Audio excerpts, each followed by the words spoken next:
Welcome to the Home Business Podcast with Richard Captain Henderson, publisher of Home Business Magazine, and Sherilyn Colleen, managing editor. This how-to show helps you successfully operate your home-based business.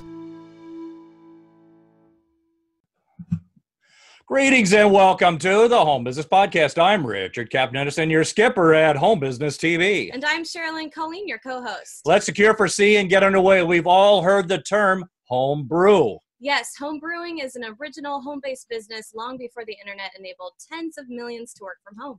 Although a craft beer might be brewed from home, many become home-based and grow into an outside brewery to serve their growing customer niches. The craft brew beer industry has boomed over the last decade. So many entrepreneurs have taken the leap from home brewing to being a craft brewer. So have you ever thought of becoming a craft brewer? Helping us to navigate these waters today in craft brewing is Kevin Stocks, who is Director of Events for Growler Magazine. So greetings, Kevin Stocks. Welcome to our podcast and say hello to our audience. Hello. Good to be here. Thanks for coming on our show. So where are you connecting in from today? I'm here in beautiful St. Paul, Minnesota. I say that's a brew hub. Sure is. In the United States. Yeah, so I had a chance to go to one of the events recently, and I couldn't believe they filled an entire football field with booths for craft brewers, and most of them were kind of in the region. They weren't coming in from a long direction, so there's a lot of activity across the country in craft brewing. That's correct. Yeah. So Kevin Stocks, talk with us about craft brewing and how it has become a major industry within the United States. Absolutely. Craft beer isn't really anything new. History has a long tradition of brewing beer. From the ancient Egyptians, beer was part of, paying the laborers. So beer has definitely been a part of our society, for a long, long time. And, recently it's enjoyed some great attention as kind of our society has adopted craft beer as something that is kind of culturally significant, something that folks are getting behind, and it's growing at a pace that is really, really impressive. Right. So the Egyptian pyramids, what did they find? Some old beer cans buried in there? That's pretty fascinating. That's right. Yeah, it's been part of human history for millennia. I heard one bit of trivia is that a lot had to do with it helped to keep water fresh before you could preserve it, and they did that with the Navy. That's right. Yeah, that's one way to make sure your water is clean is by fermenting it. So that's definitely something that's been part of our history. As a beer lover, no problem with that. Well, Kevin, let's say you're brewing from home as a hobby brewer. How can you get started down the road of becoming a craft brewer? Sure, absolutely. As with any craft, a successful, transition into doing it professionally is, of course, to make sure that your craft is, at the top of the game. So to make sure that you've, perfected your recipes, you've got your consistency down. One of the things that I think is really important that a lot of people maybe don't know about is craft beer brewing is very, it's hard to be consistent with it. And one of the things that's impressive about some of these macro breweries like Budweiser is they make a very consistent product. So making sure your consistency is really spot on and your recipes are dialed in, and making sure that you have a great product that people are going to love. So when you're brewing casually at home and you make some beer to give some friends, whatnot, they're probably pretty forgiving about the quality of the beer. It's a gesture of love and friendship within your community. But if you're going to take it professionally, you really have to make sure that you're going to be able to stand up with a lot of the great beers that are already being produced. So I would say step number one, make sure your beer is good. So it sounds like kind of with any business, when you go from kind of tinkering in your garage to actually doing it as a real business, you just got to take a risk and, say that you've got, your ingredients in gear. You've tested it out, you're getting some good feedback, but eventually you just got to kind of take the plunge and see if you can, step up to being a craft brewer. Sure.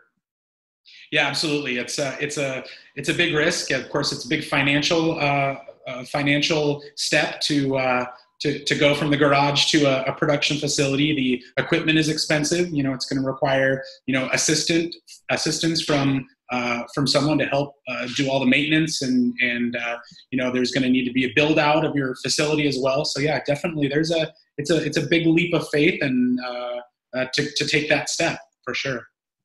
Well, it looks like a lot have taken that step and have been successful. But before moving on to our next topic, I'd like to highlight this show's sponsor, Plasma Cams. Start up a business in metal art. Use the Plasma Cam machine to easily cut intricate metal products. Turn your creative ideas into a profit center. Excellent training. Free demo video. For more information, call 719-676-2700. Use code T5UWY or visit plasmacam.com or our podcast website for more information on sponsors. Kevin, what other success tips can you share on going from basement brewer to craft brewer? Yeah, I would definitely say that one of the things that's unique about craft brewing is the idea of it being local. Lots of breweries are popping up in different neighborhoods and communities, and they're supported by that community. So making sure that you're integrated into your community, you've got a great relationship with your neighborhood, your community. That's going to keep people coming in, and your best profit margin is going to be selling your product in the tap room directly to your customer. So let me hit you up on one item there, kind of building off of that. How important is social media with building that niche, keeping that customer niche together, even if it is more localized? And is there anything you've seen that works better than others, such as obviously Facebook, but YouTube or Instagram? Talk to us a little about social media.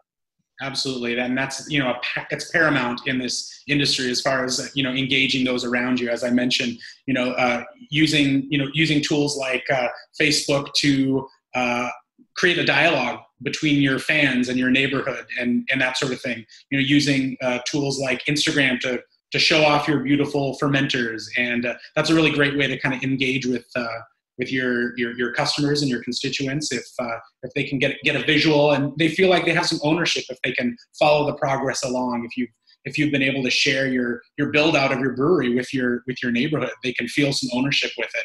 So definitely, social media is one of the most important ways to connect with your customers and create something that people are going to want to find and going to want to come and drink your beer. I don't think I've heard that term before, but I like what you were saying there. Pride of ownership, where you get your local customer niche to actually take a little pride in it and build that through social media. That sounds like a great tactic. Definitely. Yeah, that's something, people will support their local brewery. They've got pride in that. And, if they like you and they like your brand, not to say that it's not important that your beer be very, very good, but if it's a neighborhood spot and it's the place that you like to be and you feel comfortable there and you've got that sense of ownership, it's not necessarily, you're not going to be seeking out this, hot new brewery because you've got your own, it's kind of your living room brewery. So that's I saw that when I was overseas in England. Boy, the way the neighborhoods form around those breweries, and it's a really tight knit group, and it looks like we're doing that over here a little bit with social media and building on that. Well, unfortunately, Kevin, most businesses do end in failure. What are some of the hard spots that you have seen that take the spirit out of a budding new craft brew business? Yeah, I would say one of the things that's, with the competition in this industry being what it is, breweries are opening, every week. In fact, there's one opening across the street from us this week on Friday. So to make sure that your product is standing up to what else is in the market. And I'd also say another thing is to not grow beyond what you're capable of. I think some breweries try to get big. They try to be bigger than maybe their resources can support, in terms of distribution, in terms of the size of your production facility. So I would say one of the things that the breweries who have not been able to stay open, and there haven't been a ton locally, there have been a few that have not stayed open, but I would say it's a combination of their product and trying to be something that they're kind of not built out to be. So making sure that you've got a really good sense of kind of what your mission is, what your resources are, staying within that. Yeah, you brought up some good points there, and I see that across the board with a lot of different businesses where you reach a point where that's a good sweet spot with how large your company is. And it can really get risky trying to expand beyond that. Nothing can fail like success. So, that's a good point you bring up to, reach a good equilibrium with your craft business and then be careful after that. Yeah. Even we have a local brewery here that's, one of my favorites, Summit Brewing here in St. Paul. Oh, yeah. They have recently pulled out of some markets because just to kind of, concentrate their business more locally and to do just as I kind of described, is to be more, specific with their business. And so, yeah, they've come out of some states that they've been in. And, I think that's probably a great business strategy. They're balancing their resources and their customers that way. Now, after you get bellied up to the bar as a craft brewer, Kevin, what advice can you share to grow and expand? Yeah, I would say just developing that following. And I mentioned, your neighborhood, your local community. I think that's really important. I think some of the most successful breweries here in the Twin Cities, I'll give an example. Dangerous Man is one of the most successful breweries, yet it's small.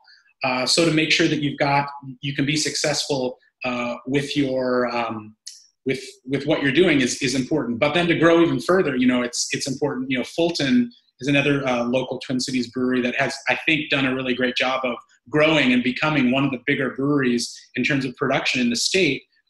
Yet they still have this kind of local, hometown type feel. And I think one of the ways they do that is to do events. They do fantastic events at Fulton, and to be able to create an event that gets themselves locally, integrated into the community, I think is a great way to, you can grow still, but do events that kind of bring people in. So yeah, we live in the Twin Cities, so I've seen that firsthand with Fulton, and bravo Zulu to them. Talk with us a little bit about apps.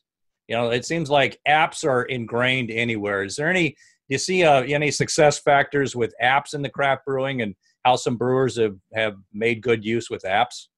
Absolutely. Our recent event just wrapped up. The Summer Beer Dabbler was on at the end of August. We had an app for the event itself. So attendees would download their app on their phone. They would see a map of the grounds. They could find out where one specific brewery is, see what offerings that they were having, make some notes about it so that they can remember when they get home what they liked about it or what they didn't like about it.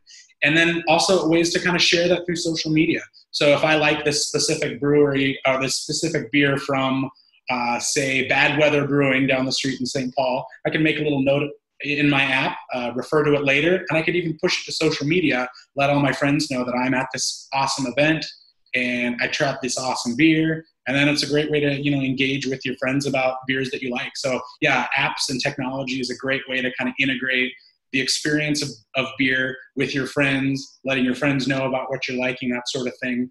So yeah, I think definitely I think the advice there with apps, correct me if I'm wrong there, with craft brewing is if you're developed a craft brew, don't necessarily build your own app, but look at the apps out there that are serving the market and then figure out how you can best plug into those. Definitely. Sure. There's a number of different, options out there. There's one called Untapped, which is, you can check your beer into a certain bar. If you're at a bar, you can let your social friends who are also on that app know where you're drinking what, and if they have beer that they want to see, hey, I'm going to go to this bar to try this beer. So it's another way to just kind of engage the process of trying new beers. I'd never get out of the bar with that one. They'd just be carrying me out. Sounds like a good app. Well, the craft brewing industry shows no sign of the happy hour ending.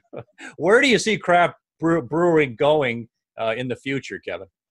Yeah, I still see it being local. As I keep going back to, there's something that's very kind of symbiotic with kind of local craft beer and neighborhoods. So I see it continuing to be like that. I do think that there's going to be some not necessarily breweries that will a mass extinction, but I think the cream will rise to the top. I think the breweries that are making good beer and doing good events and engaging with their community well are going to continue to succeed. And the breweries that don't are probably going to not succeed.